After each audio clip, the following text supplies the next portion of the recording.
안녕하세요, 과학고 학생 여러분. 재림쌤입니다. 이번 시간에는 우리 빈곤 문제에 대해서 함께 알아보도록 할 건데요. 우선 빈곤 문제, 빈곤이라는 말은 여러분들이 많이 들어보셨을 거예요. 빈곤은 인간이 기본적인 욕구를 충족하기 위해서 의식주가 필요하죠. 의식주를 충족을 해야 하는데 이런 삶을 영위하는데 필요한 지원이 아니라 자원입니다. 자원이나 소득의 결핍이 지속되는 상태. 우리는 흔히 말해서 이 돈, 우리가 삶을 살아가는데 필요한 돈이 부족한 상태를 보통 빈곤하다, 빈곤 문제에 처해 있다라고 말을 합니다. 자, 그러면 이 빈곤 문제에 대해서 두 가지로 유형을 나눠서 살펴볼 거예요. 그 전에 옆에 한번 같이 적어봅시다. 빈곤의 원인과 결과가 있는데요.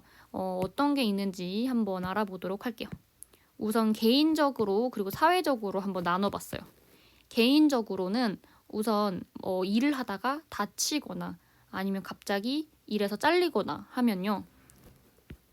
근로 능력, 개인적인 측면에서는 정말 신체적으로 다쳐서 능력이 상실할 수도 있고 아니면 그냥 회사에서 잘려서 능력이 상실할 수도 있고 지금 일을 하고 있는 그 상태에서 일이 없어지니까 돈을 벌 수가 없죠. 그리고 성취 동기, 왜 내가 일을 해야 하냐 그런 게 부족해요. 보통 이 근로 능력의 상실이 성취 동기 부족에 영향을 많이 주기도 하고 성취 동기 부족이 근로 능력 상실에 영향을 주기도 하고 아무튼 이런 복합적인 그런 원인이 있고요. 그리고 이제 사회적인 측면에서는 개인적인 측면뿐만 아니라 사회적인 측면도 중요한데요. 사회적인 측면에서는 우선 어떤 제도가 없을까요? 복지제도, 사회복지제도, 우리 사회라고 붙여줍시다. 사회의 복지제도가 되게 많이 마련되어 있지 않고 이런 사람들이 일할 수 없는 상태가 되는 거죠. 그리고 또 실직에 굉장한 영향을 많이 주는 것이 경기 불황, 그리고 일자리 부족. 이런 것들 때문에 이제 결국은 이 돈이라는 것을 벌지 못하게 되면서 생기는 여러 가지 원인들인 거예요. 그렇게 되면 이제 결과는 어떻게 되냐?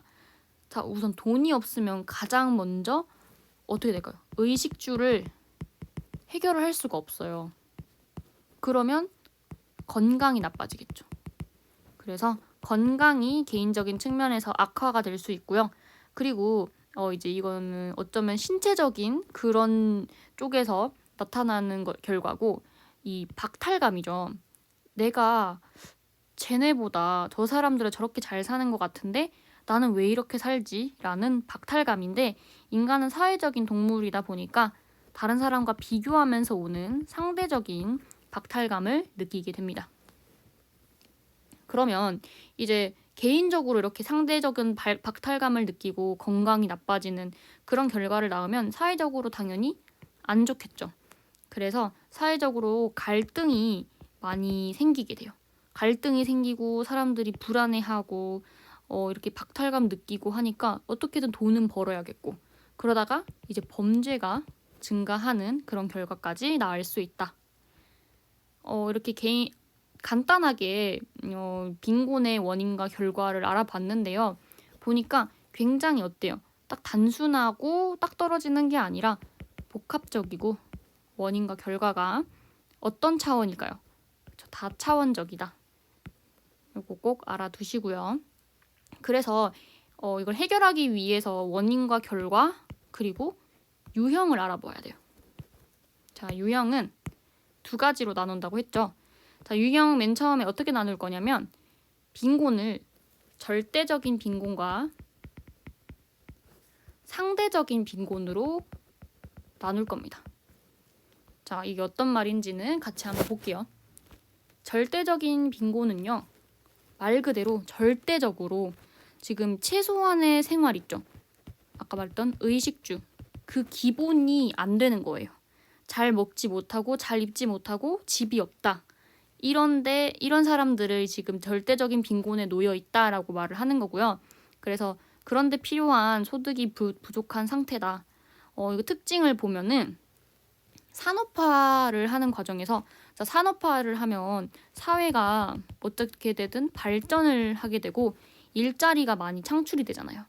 그래서 그 과정에서는 조금 감소하는 경향이 있기는 하다. 하지만 많은 사회에서 아직도 절대적인 빈곤에 처한 가구가 있다. 지금 우리나라 사람들 그렇게 말하죠. 삼시세끼 못 먹는 사람이 요즘 어딨냐. 하지만 있다는 거예요. 우리나라가 지금 산업화가 잘 돼서 발전이 됐지만 그래도 여전히 있다. 옆에 적어둘 거는 선진국에도 절대적인 빈곤은 존재한다라는 말입니다. 그래서 주로 발전하지 못한 저개발 국가들에서 많이 나타나죠. 절대적인 빈곤은. 그리고 일반적으로 어떤 금액을 기준으로 그 금액 밑으로 있는 사람들을 절대적 빈곤에 처했다라고 하냐. 자, 요거는 신경을 쓰지 마시고요. 여기에는 우리나라에는 최저 생계비라는 그 금액이 있습니다. 한 달에 필요한 최저 생계비를 정해놓고 그 기준의 밑으로 내려가면 절대적인 빈곤이다. 그래서 전체 인구 중에서 최저 생계비 미만인 가구들을 해서 빈곤율을 구하는 겁니다. 그래서 이게 빈곤율을 구하고 이 최저 생계비가 절대적 빈곤선이다 라고 생각을 하시면 됩니다. 자, 그래서 여기까지가 절대적인 빈곤이고요. 그럼 두 번째로 상대적인 빈곤을 알아봐야겠죠. 상대적인 빈곤은 색깔을 바꿔서 다른 사람보다 비교를 하는 거예요. 상대적이라는 말은 내가 절대적인 어떤 기준이 있는 게 아니라 다른 사람들, 내 주위에 있는 사람들에 비교해서 내가 많이 가졌냐 못 가졌냐 이거를 측정을 하는 건데요. 다른 사람이라고 하면 보통 어떻게 측정하겠어요? 그래도 중간 정도, 중간 전체의 50% 정도인 이 사람을 기준으로 그 사람의 보통 그 사람의 반 정도보다 못 버는 사람들, 한 달에 그런 사람들을 상대적 빈곤에 처해 있다라고 말을 하는데, 자, 밑으로 한번 보면서 해봅시다.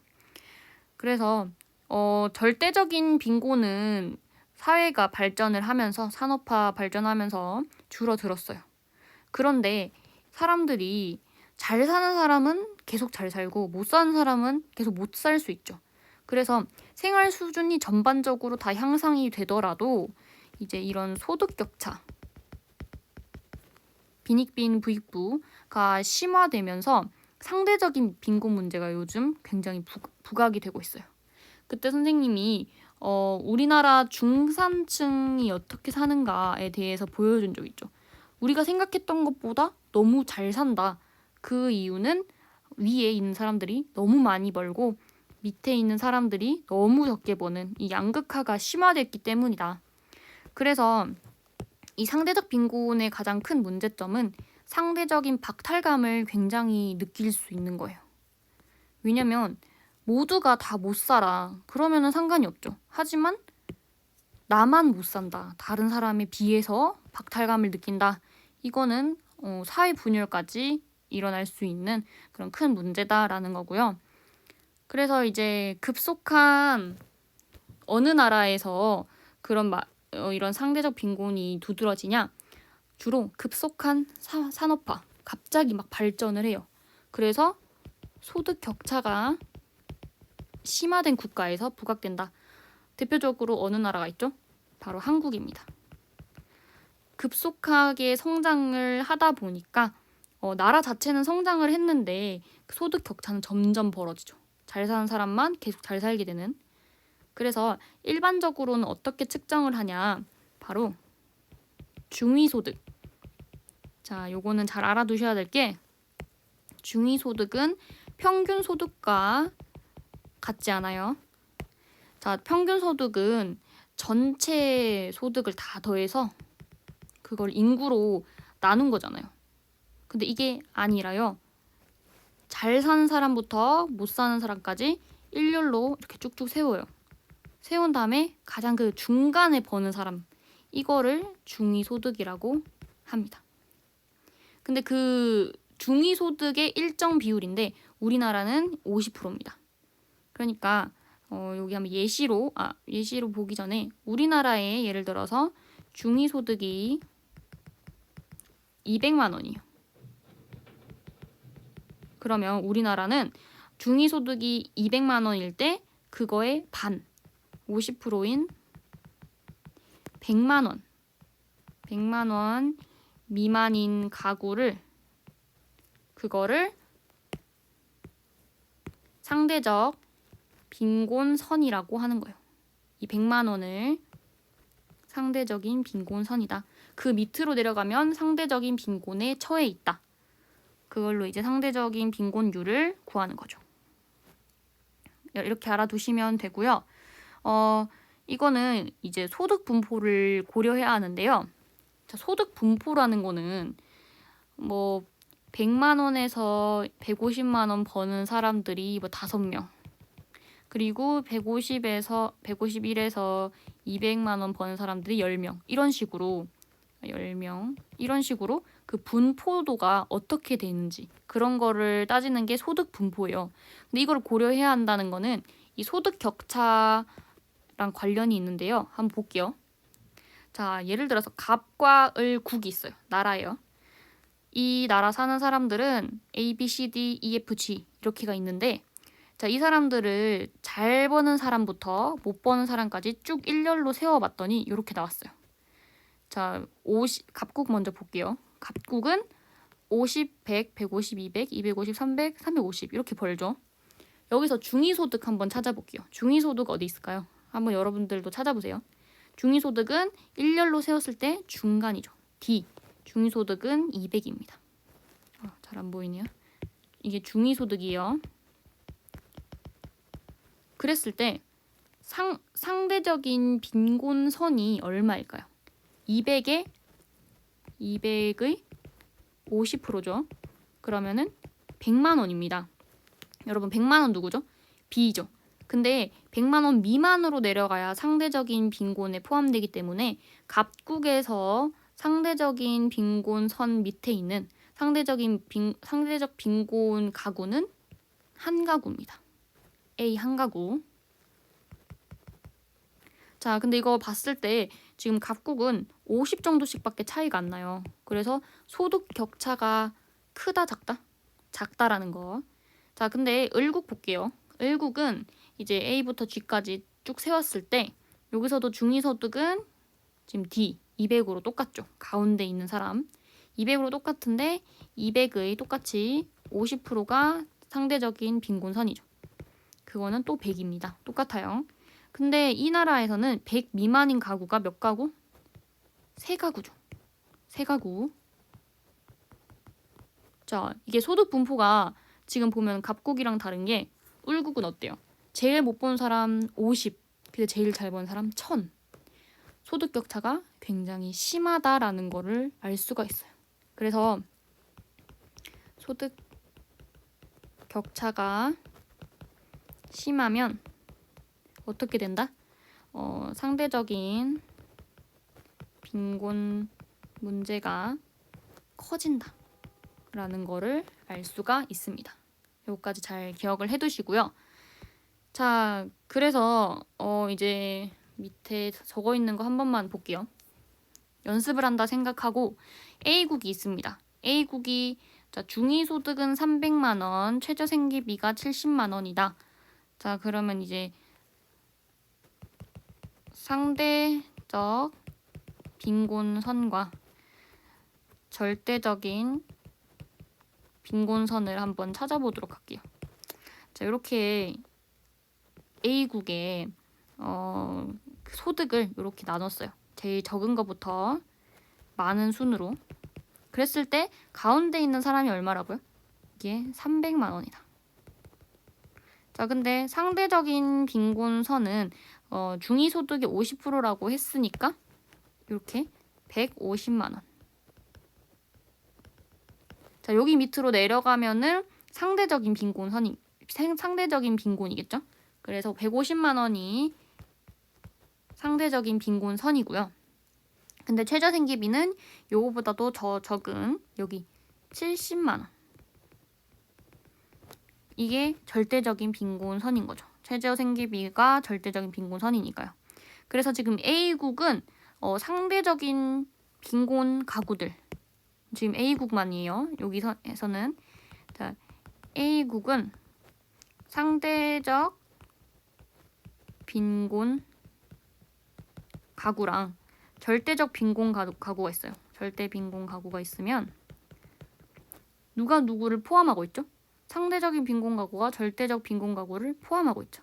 지금 A국 한에서는 절대적인 빈곤 가구는 모두 상대적인 빈곤 가구에 포함된다라고 생각하시면 됩니다.